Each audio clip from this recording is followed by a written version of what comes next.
We've got the A3 in the workshop, and today we're going to do an oil change on this, start to finish, to show you exactly what's involved, what you need, and how easy it is to do. Obviously, we're doing it on a ramp today because it's easier to show you underneath the car with it up on a ramp. But if you're a member of Floor Gang, don't worry, this is something you can do with a trolley jack and a set of axle stands at home. First of all, the tools you need to do this is a T20 to do the Undertray. There's some bolts at the back which need a T40, and then you've got a 32mm socket for the oil filter housing and a 19 for the sump plug. You need an oil tray to catch the oil, you need a jug and a filter and some new oil. It's as simple as that. Let's go. We'll make a start with this Undertray.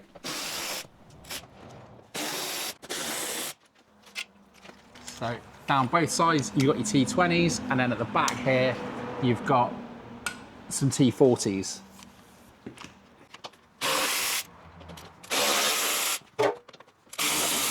And with those out, this will drop down, but it's held in by the front. Right, under here, you've got some little tabs here that kind of locate in. So if you look under here, it's easy just to flick a screwdriver underneath there, something flat to prise that out. And then there we go, it just comes straight out. One on the other side. And less than a minute, that's your Undertray out. Underneath the car, we've got the oil filter housing, which is just up here. So you can see on this one, it's not accessible from the top. Audi have tucked it away right behind this water pipe, which obviously the engine's nice and hot, so this is fun. But that's the 32mm socket to get the filter housing off. But first of all, we're gonna drop the oil out. So it's a 19 for the sump plug, and we're good to go. Oh, good shot, sir. So we're just draining the oil out now. So this is probably the bit that's going to take the longest. The engine's run up to temperature, so it's nice and hot. So the oil is going to flow out and it's not going to leave any nastiness behind. This is a 160,000 mile, 2-litre diesel. Roger, yeah. What have you done? I'm trying to catch both. Mate, you need a bigger pan. So the oil is pretty black on this. So it's due a change. We're going to replace this with some nice shiny 5W30 oil, and then we'll be good for another 10,000 miles. While Roger does that, I'm gonna fill up a jug with 4.7 litres of oil, because that's what these 2-litre Audi engines take. We buy these 20-litre barrels because we get through a lot of oil, so we need to tip it into a jug. But if you're just buying like a 5-litre bottle from your local parts place, then you don't need to tip it out because you can just go straight into the top of the engine. You making a mess there, Rog? Yeah. You wouldn't make as much of a mess if you did it on your driveway, because it's less for the stuff to come out. I was going to say, yeah, at least if you're doing it on the floor, you're a lot closer to the hole, so... Yeah, normally you'd have a higher drainer. We're not that posh, are we? I don't believe in him. You say that, give it a year, mate. I guarantee there'll be one up here. Give it a month. We're just letting the dregs of this drain out, and then we're going to take the oil filter housing off to get access to the filter. And we should probably see a little bit more oil drop out, and then we'll get the new filter in. You're just trying to leave the cables out of the way, Roger? Yeah. Yeah, just try and then that way we hopefully won't have as much oil and stuff go everywhere else. This is a 32. Before we get too carried away, we'll get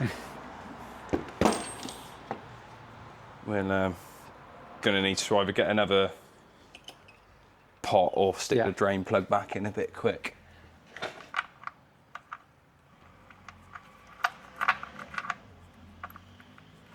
So sump plug back in, and then we can undo this filter housing, but because it's at the bottom of the engine, it's going to drop out. And that's why we wear gloves, isn't it, Roger? Yeah, nice bit of wind interference. We can remove the filter and the end cap of the housing all in one.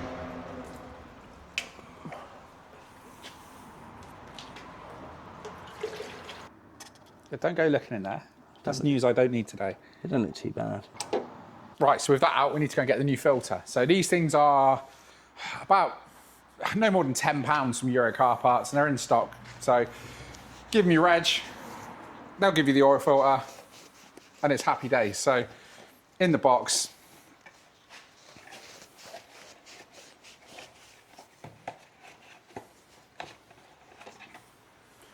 we've got a filter, and we've got a new couple of O-rings here as well. So it's important to change these. And when you do change them, just lubricate them a little bit so that the seals don't tear when you're putting it back together. Really important, just a little bit of engine oil around it. That's all you need, nothing much. And then make sure that you don't damage those seals when they go back in.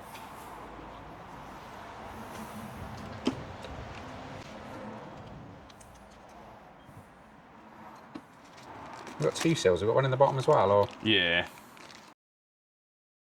So you can use the remains of the oil on the bottom of the filter housing, just to give it a bit of lubricant.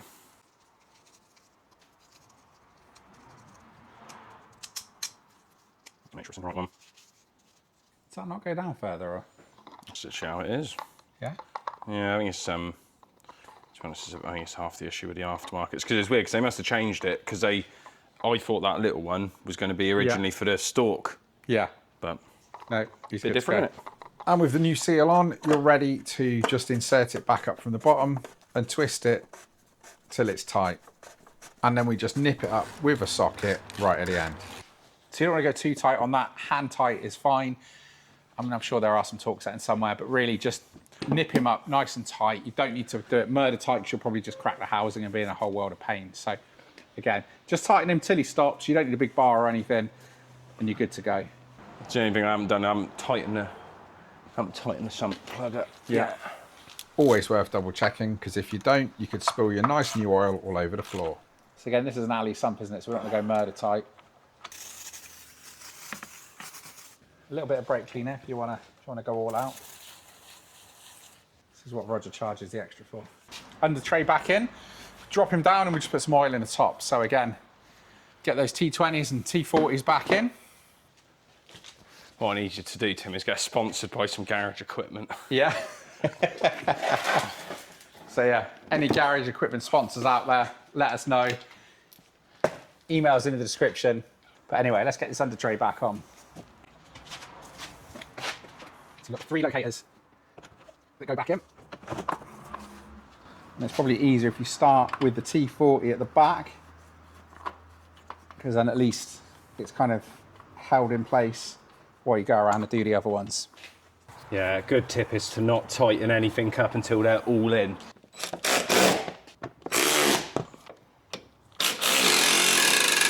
With all the Undertray bolts tightened up, it's time to drop this down on the ramp. Okay, now with that down, we're going to just put about 4 litres of oil in. So it's 4.7 in total, but we'll start with 4. We can always add a little bit more. It's a lot harder to take it away. And after a couple of minutes, to let the oil get all the way down to the sump, we're going to check the level. So we're going to take the dipstick out, clean it, pop it back in so we can read the proper level. We haven't got enough in here. Nope. So we need to put some more in, and we're just going to top it up little by little until it's ready. With that topped up, yep, we can see he's right on the max. When we run the engine for the first time, the level might drop a little bit. So this is going to be okay, but we'll check before we finish this off. Then we'll clean off these little dribbles. Now it's time to reset the service interval. So we go into the car menu. We slide sideways, which brings up this menu. Get the servicing and checks. Service intervals. Reset oil change interval.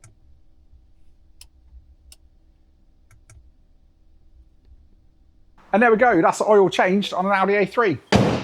Definitely something you can do at home. So if you want to see more how-to videos, check out this playlist, or if you want to see some cool projects, have a look at this.